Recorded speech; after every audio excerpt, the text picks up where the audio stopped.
There you go.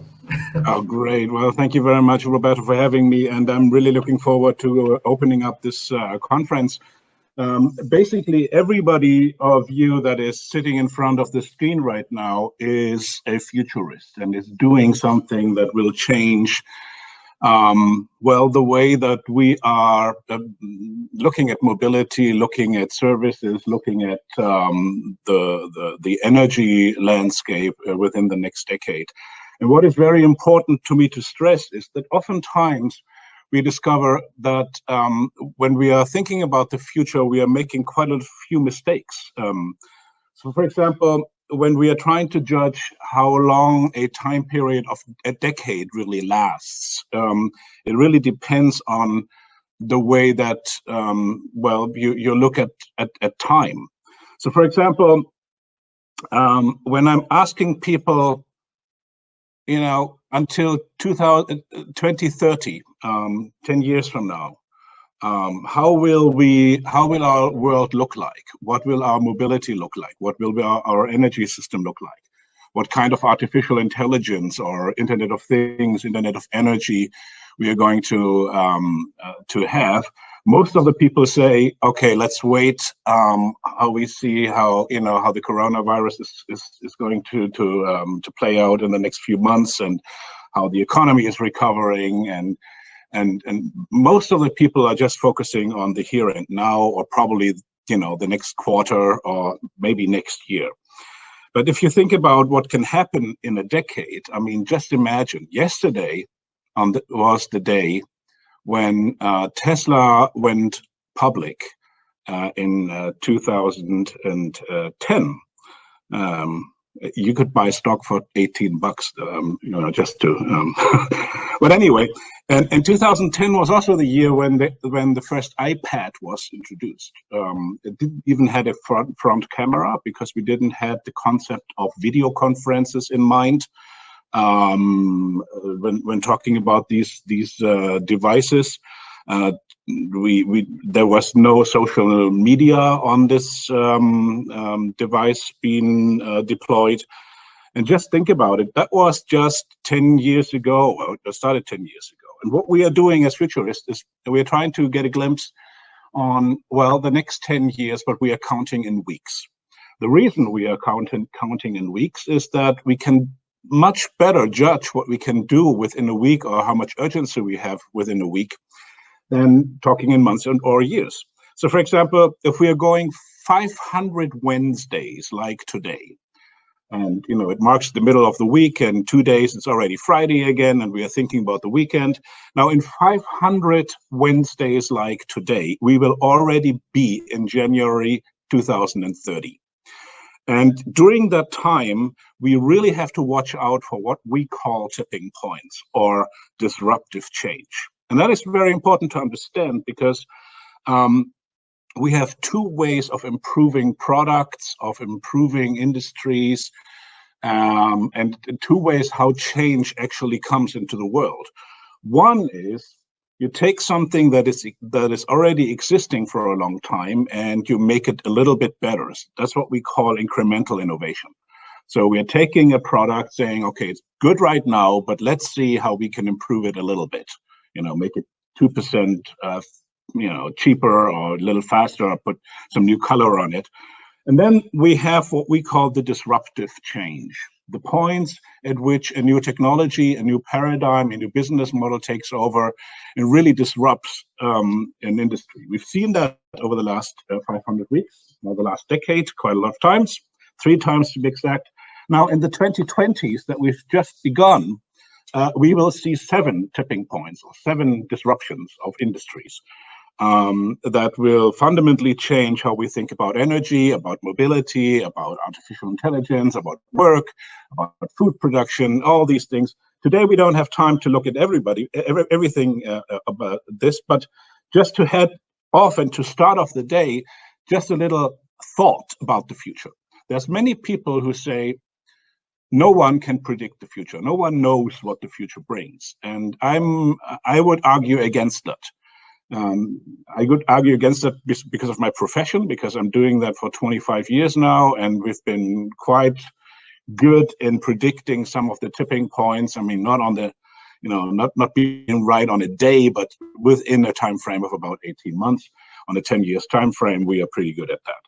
And what we are doing is, and Roberto told you about it in his introduction, we are talking most of the time to people who are actually working on the future, like you. I mean, it's people who are coming to work every day and already start about thinking about the future while they're under the shower and thinking, okay, what can I do to innovate or to be better?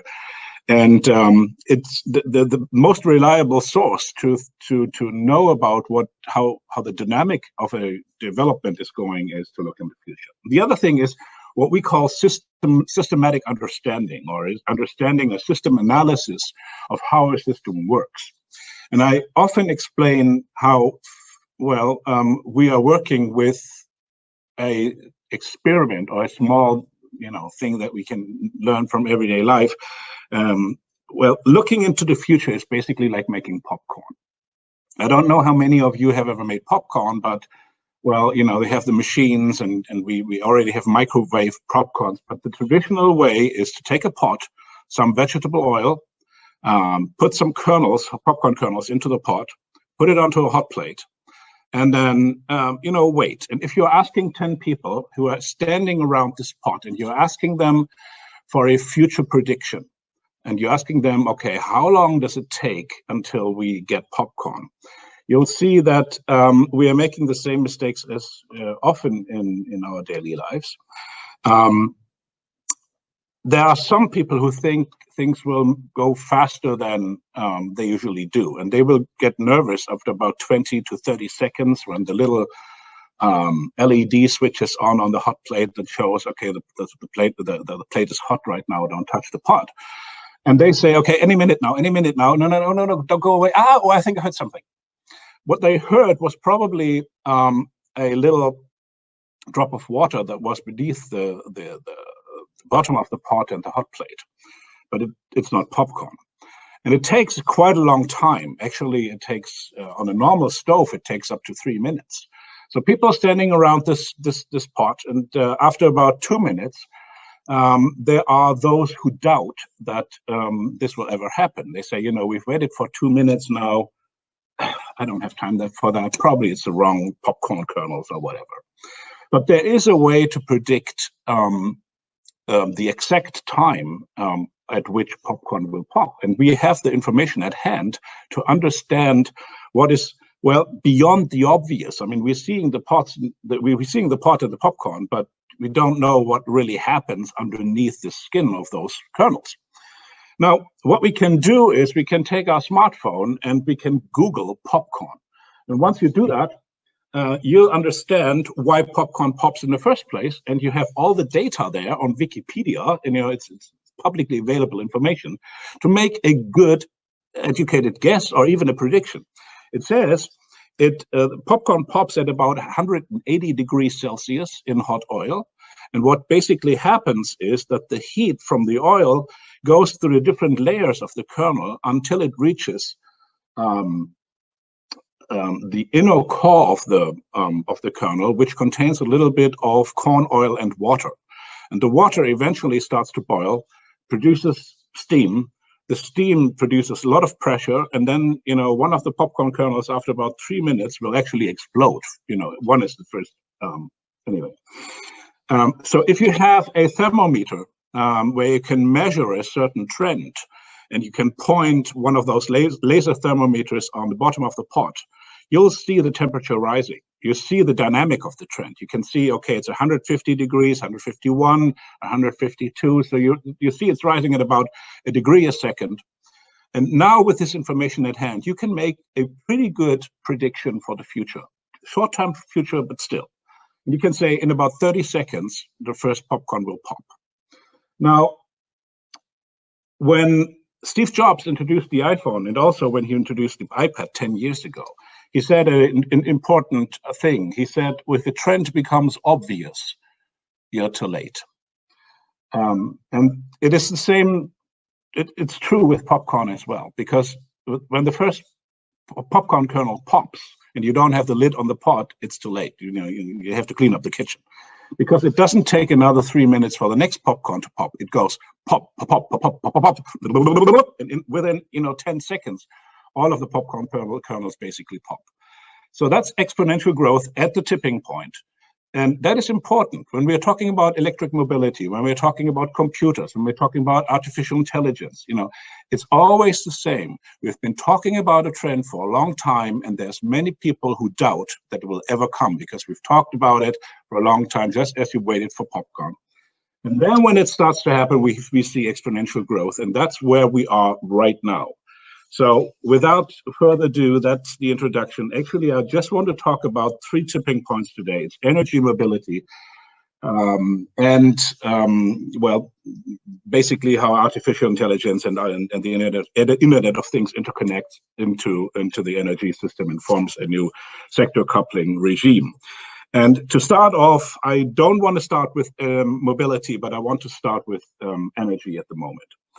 Now, the tipping point of the 2020s, this decade, is definitely the final tipping point where we see the end of the fossil era, the end of the fossil dominance of the energy system. And that has to do with a lot of underlying factors and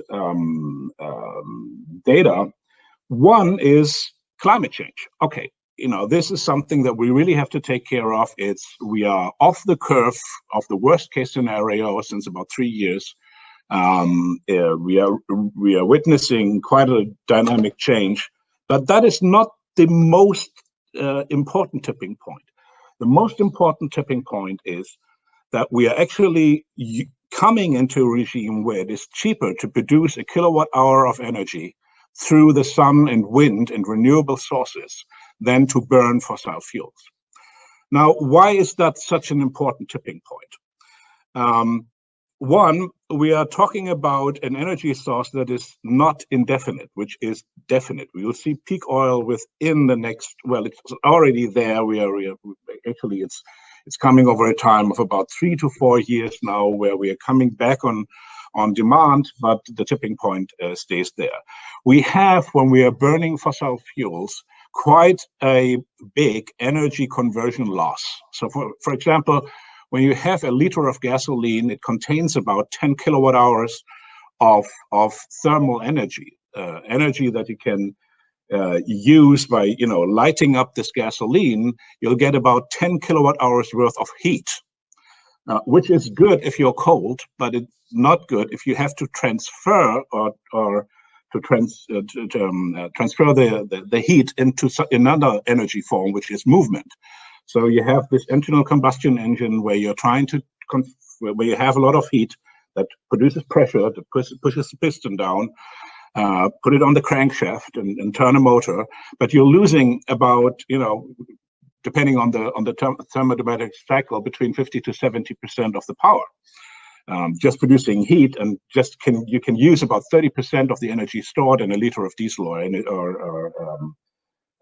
gasoline to actually produce power.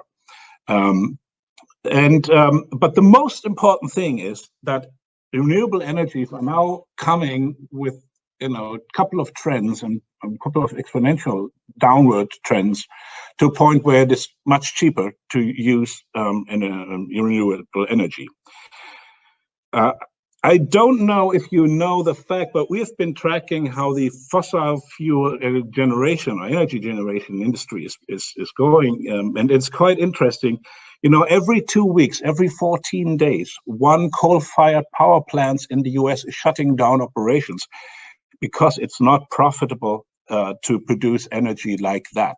I mean, even in a country where they said, okay, we want to get out of the Paris climate agreement, we want to have coal and clean coal and whatever. The fact is that 2 coal-powered power plants in the US are shutting down every month because it's not a sufficient business.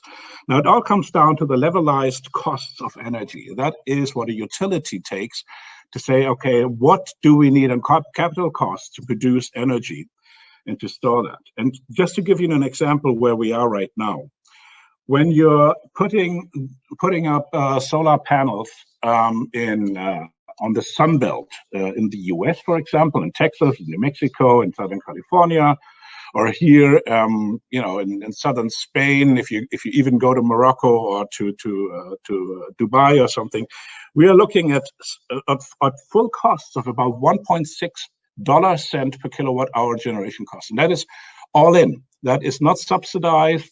That is building the system, paying the banks for the money to build the system, and selling the energy to the local grid supplier. And you can sell the energy while making a profit for $1.6 per kilowatt hour.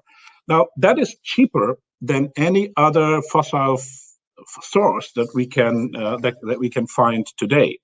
So even if we are moving up in the more northern parts of our hemisphere, we are coming in Germany, in southern Germany, to prices right now between 2 and 3 cents within the next 5 years for a kilowatt hour produced in full costs.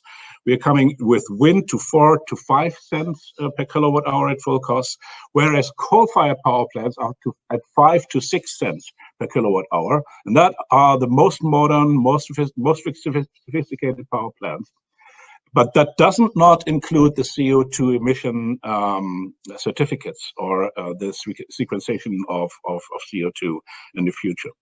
So basically, it is driven by not environmental issues, but economical considerations, that the whole world will turn to renewables because it's cheaper, period. In California, Tesla is making an offer right now with the solar, that they will finance you, or they will actually build you a solar system on your roof, charging $69 per kilowatt peak that they put on the roof of a monthly fee, but you get back at least $85 to $90 a month by saving of your energy or saving of your energy bill. So it pays from day one. Now that is very important because it has to do with another thing. The energy system is changing from a very traditionally centralized energy system where we had big power plants, just a few. They were coal-fired. They could run 24/7 in the summer and the winter, whether or not we had sun or wind or something, but they weren't really intelligent. And now we are moving to an energy regime where we have hundreds of thousands. Actually, in Germany, we have about 1.6 million power plants at the moment. That includes all solar systems, privately and held or by utilities or by industries, as well as the wind generators. And so we're moving from a centralized energy system to a decentralized, intelligent system. And there's one very important element missing, and that is storage, energy storage. It used to be not that important to have storage. We have a difference between the lowest consumption in an energy system and the highest consumption of an energy system right now, which is probably 25 to 35% is the low peak and the high peak. So we had to make sure that we always produce enough energy to meet the demand that is coming in right now. As soon as we have volatile sources, like wind and solar, that changes, and we have to store the energy in between. We have to produce more energy at one time to cover the phase where we don't produce enough energy for the last time. Now, the only way that we could store energy in a big way was to build pumped hydro facilities, and we did that in the Alps. We did that in Northern Europe, and you pay about 1 to 2 billion euros to build a 1 gigawatt, 4 gigawatt hours pumped hydro facility in the Alps. So you have a power plant that has the power to produce about as much as a nuclear power plant for a certain period of time. And depending on how much more water you have, up there, you can bring down the hill. You can run this thing depending on the on the specifics between 4 and 6 hours to cover some energy. The problem is it took 25 years from planning to really going live with these plants, and it's quite a lot of money that you have to raise to run that. Now, Just to put that into perspective, Tesla now has about little more than a million electric cars on the road at the moment. Let's say that every car has about 75 kilowatt hours of battery in it. I know there are some which have more, but just to think about that. And if you calculate a million cars times 75 kilowatt hours, you come to a pretty amazing number. It's 75 gigawatt hours of energy storage that they have right now. And you have two measures that are important. One is how much power can you provide to the grid at a certain moment, just for seconds or minutes. And the other one, how much energy can you provide over a long period of time. But depending on how you are calculating, you basically have, if you're discharging cars with 10 kilowatt on a vehicle to grid basis, you would have the equivalent of 750 pumped hydro facilities. Remember, they're 1 to 2 billion each that you can provide as extra power to the grid if you are having control over it. And I know we are not going to do that with 100% of the capacity of the battery. We probably use just 10%. We will have batteries that are able to run 1 million miles, so people won't really bother about it because they are not really bothered with degrading batteries. But so batteries and storage, intelligent storage in a decentralized energy system is one of the big assets for the future. Those who are able to control these assets and will be, well, there are business models and margins that are quite amazing. And so what we are doing is basically taking the energy system, which was dumb until now, because we just had a demand and supply curve where the big coal-fired power plants were going after. Now we are getting to what we call a digital nervous system. So the energy system within the next 10 years, within the next 500 weeks, everywhere in the world, and it's a competition between China and Japan and Europe and the US and the rest of the world, is to make those energy systems incredibly intelligent, underlaying Internet of Things, Internet of Energy storage, and to connect cars that or stationary storage units that are a real asset. Now, if you have time over the weekend, or even if you're on a break or something, take a look at the prices of energy at the European Energy Exchange. Sometimes it's basically the stock exchange for energy throughout Europe, and you'll see that on days where we have sun and wind together, you have negative power prices. Actually, once you can control a fleet of a lot of electric cars, you will be able to in sometimes say, okay, there's the price for electric power is now minus 2 cents, minus 5 cents per kilowatt hour, and they're desperately seeking people who would take this power, because otherwise they have to shut down the windmills or the solar power plant. And to have load shifting, to have a demand shifting model is something that is very, very important in the future. And that is very important to understand, that we are not only talking about charging infrastructure or how to build enough charging stations so that the growing demand of electric mobilities will be able to charge. It's basically building new interfaces between the energy system, renewable energy systems, and the assets that are stacking up, piling up with storage facilities that are at home or that are sitting on 4 wheels or 2 wheels or 3 wheels or 6 wheels or whatever. They will come forward to that. Now, when it comes to the battery, and I know that people are concerned that, do we have enough batteries? Will hydrogen probably take over the battery regime? Well, from our perspective and from our research, hydrogen will take over some parts a little later. Probably the 2020s will be the decade of the batteries. And that's quite sure. And if you're looking closely to the developments of the battery, you see quite interesting advances. Now, we are now talking about the 4 1%. And I have to explain why this is so important. Now, battery technology is advancing quite a lot through scale effects, through learning curves, through new innovations, to new chemical, to new chemistries that we are putting in.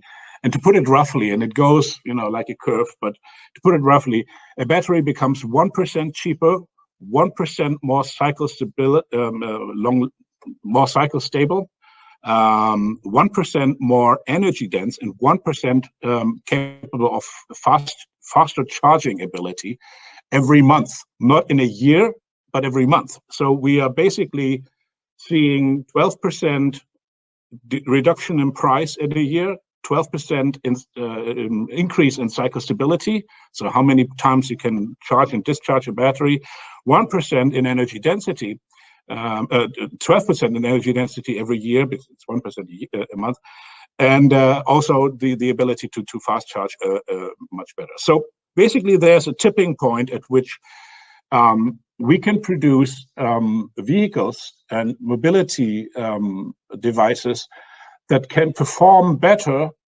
and are cheaper than their counterparts with an internal combustion engine. That is quite interesting. I mean, 400 weeks ago, yesterday, again, or the day before yesterday, 29th of the first Model S was delivered in Fremont, California. And if you think about that, electric cars back then were pretty exclusive, expensive. Okay, you really had to be an enthusiast to really put your money on that. But we are now coming to the point where when a controller takes his or her pen and is calculating the total cost of ownership of an electric car versus an internal combustion engine car that runs on fossil fuels, he or she will find out that over the total cost of ownership calculation, an electric car is actually cheaper to run and to operate in total. And that is an important tipping point where we are at a point where electric mobility will totally boom. Now, to finish off the battery part, in the 2020s, we will see a battery capacity that we will need to fulfill the needs of utilities and the grid, the mobility sector. We calculate with a factor of 1,000. 1,000 times as much battery production is needed by the end of this decade than we have today. 1,000 times. Now, the calculation is very easy, and I'm making it, it's more complicated, but the most easiest way to describe it is most of the people who don't drive electric today have about 500 grams of lithium-ion batteries in their lives. They have about 40 to 60 grams in their smartphones or tablets. It's about 150 to 250 grams of batteries in a laptop computer, and then you have something in the electric shaver or whatever. On the day that you are buying an electric car, you increase that number from 500 grams to 500 kilograms of battery mass. That's factor 1,000, and that doesn't even count in the stationary storage that you need for your home and the storage that the utilities are going to build up during that time. And we will need batteries for cars, for trucks, for buses, for semis, for vans, for the delivery vans, for the construction equipment, for tractors, for ferries, for boats, even for airplanes, drones, and autonomous vehicles. Now, those who can produce and buy and source cheap batteries or batteries in the quality will be quite of an advantage, but that is just a side note. Now, to tell you where we are at the exponential curve, electric mobility has been on an exponential over the last 5 years. Nobody really noticed it because in an exponential, the small numbers are quite small. And those are rough numbers. I know it's you have to look into the data more accurately. But we had in 2014, we had about 0.1% of all sales of new cars were electric or plug-in cars. 1 out of 1,000, 0.1% in 14. And we doubled the amount since then. So it's 15, it's 0.2, then in 16, 0.4%, in 17, 0.8, in 18, we had 1.6% in the most important markets, in 19, we had 3.2%, and now we are, this year in 2020, we are looking at 6.4% of all new cars being electric. Now, if you double that another 2 times, you see what's happening. 6.4 doubled is 12.8. And in 21% of new cars electric. And in 22, it's 25.6. And if you double that again, we are at 50% in 2023. That might be affected by the lack of battery capacity that we will see. But we are really at this curve right now where we're seeing the things tipping up. And we have new industries challenging the old industry. So the Chinese right now have 22 companies that are actually producing electric cars ready to be shipped. And they are of quality that are able to be sold in Europe and the US as well. And, you know, they're getting more by the number. In the background, there's 180 that are right now working on prototypes. The US with Rivian, with Tesla, with Amazon, and with Waymo, and, you know, all these self-driving electric vehicle fleets. Korea is coming up, and the Europeans are also, I think they heard the shot right now. So when we are looking at electric mobility, we are right now at this very hockey stick moment, this tipping point at where we see that electric mobility will be very common. Now, when it comes to charging infrastructure, and that is very important, we have to think right now, not in a year or 2 or in 3 years, about intelligent charging infrastructure. Because until about 5% of vehicles in a country being electric, the grid can handle it quite well. I mean, you know, the grid really doesn't care if you plug it in all together at 8 o'clock at night or during lunchtime or whatever, because, okay, this is just a small fraction. Once we go over 5%, once we go over 10% or 20% of vehicles, we really have to have managed charging that is in tune with what the electric grid and the utility grid is working with. So I guess that when we are looking at charging infrastructure until now, it was a niche business, it was small. We are right now seeing it's a huge business picking up. We are seeing thousands, 10,000s of units being shipped. We need to incorporate new business models and new intelligence. And there might be even a chance that you know, we will make the electric cars an active part of the grid, and it's very important to do that. Otherwise, we'll run into problems. Now, the last thing is when we're looking at sector coupling, and just to give you an idea of what we are talking about here is about 1/3 of the energy that humans consume in the world is used for producing electricity. Another third of the energy we are consuming as humans on this planet is for mobility, and 1/3 is for heating and air conditioning, HVAC. And those are basically the different sectors of energy.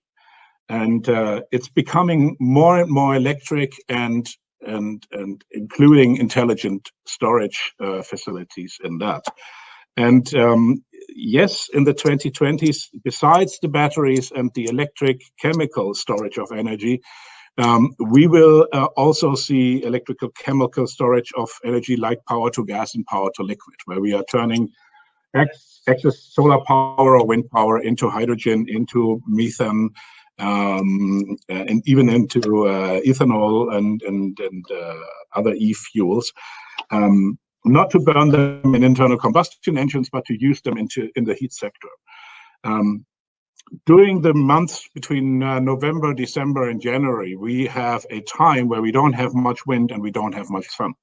And we really have to think about seasonal storage, how we can take some of the energy that we can harvest over the summer and the fall into the spring.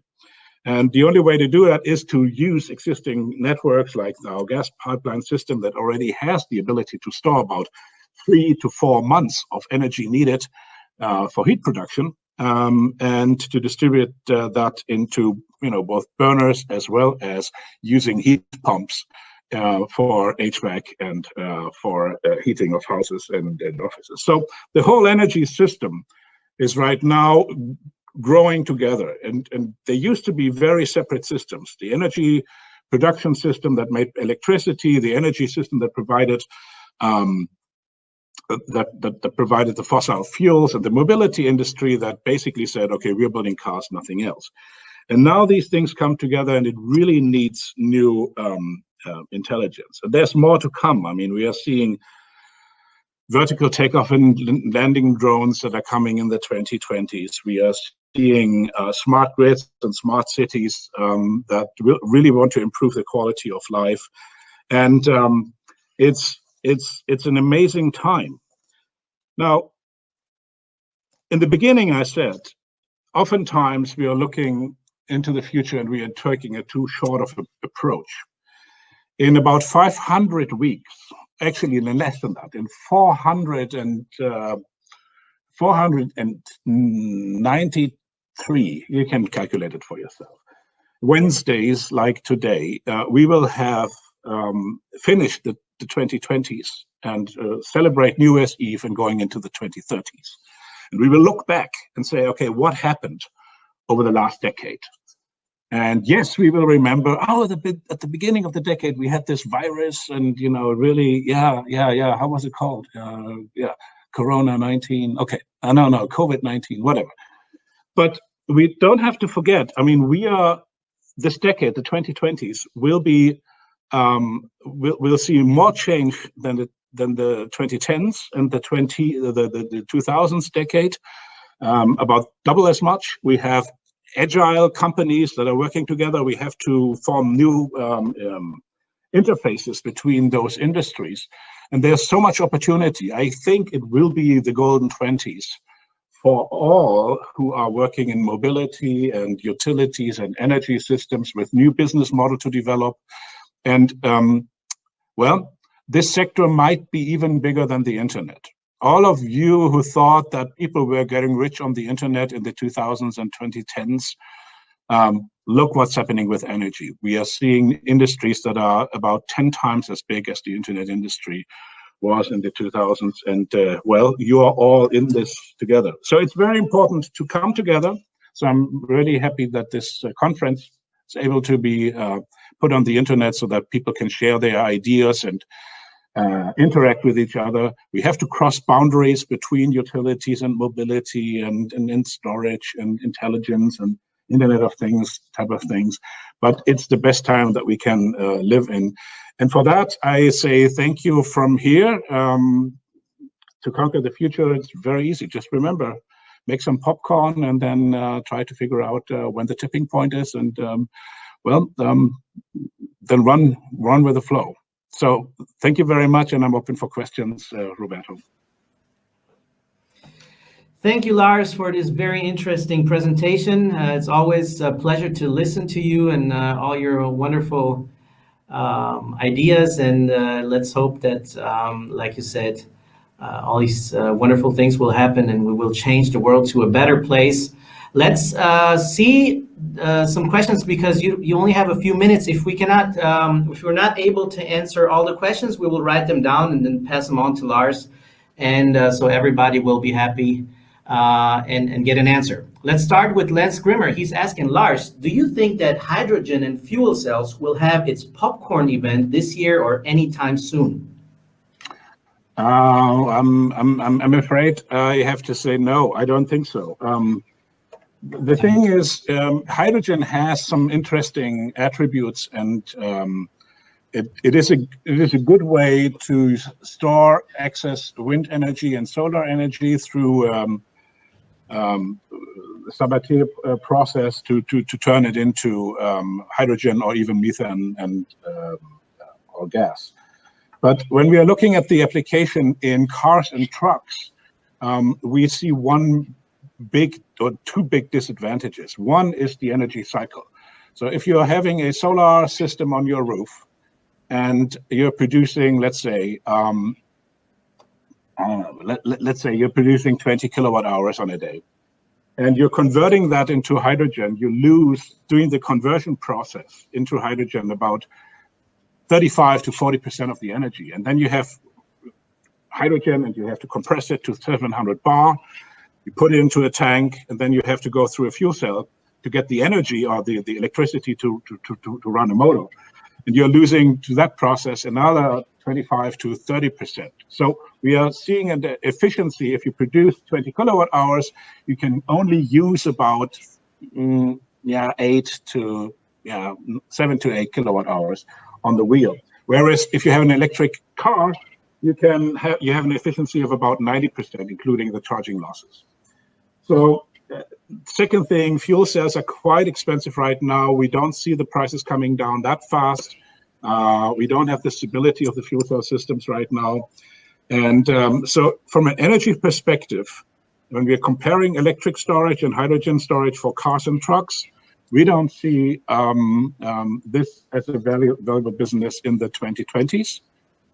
Technology breakthroughs can occur, but physics tell us that as soon as we can come down with the batteries to a level where we are underneath $100 per kilowatt hours, it will be very, very hard for a hydrogen system to match both the investment costs for infrastructure and fuel cells, as well as the energy losses in the process. All right, thank you very much for your answer. I also love the analogy with the wine bottle when you talk about the 90%. I don't know if our viewers know it, but I really like it when you compare throwing the 90% of the wine away, or comparing it to combustion engine with electric mobility. But let's see our other questions. I see that there's 3 people asking a question in the same direction, so let me try and put it all together.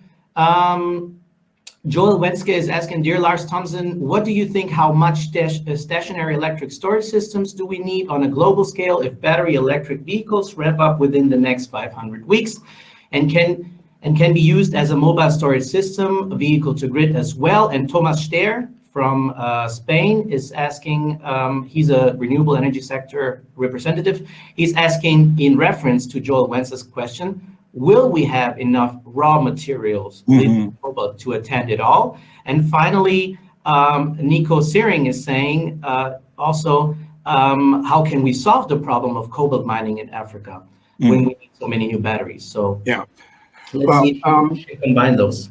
That's good. That's good that we talk about these things. First of all, cobalt and lithium are not the problem areas where we are looking at, how much raw materials are we putting into a material, bill of materials into the battery. And we have quite a lot of improvements on the cathode side and on the electrode side of materials going into the battery. And we really have to push innovation in that field, because the batteries that we have right now have quite a lot of substances in it that are quite hard to source. We have to come to batteries that use less raw materials. But we don't see any problem with a 200 to 500 fold of production in regards of the availability of the materials needed, and recycling of the batteries is a very important thing.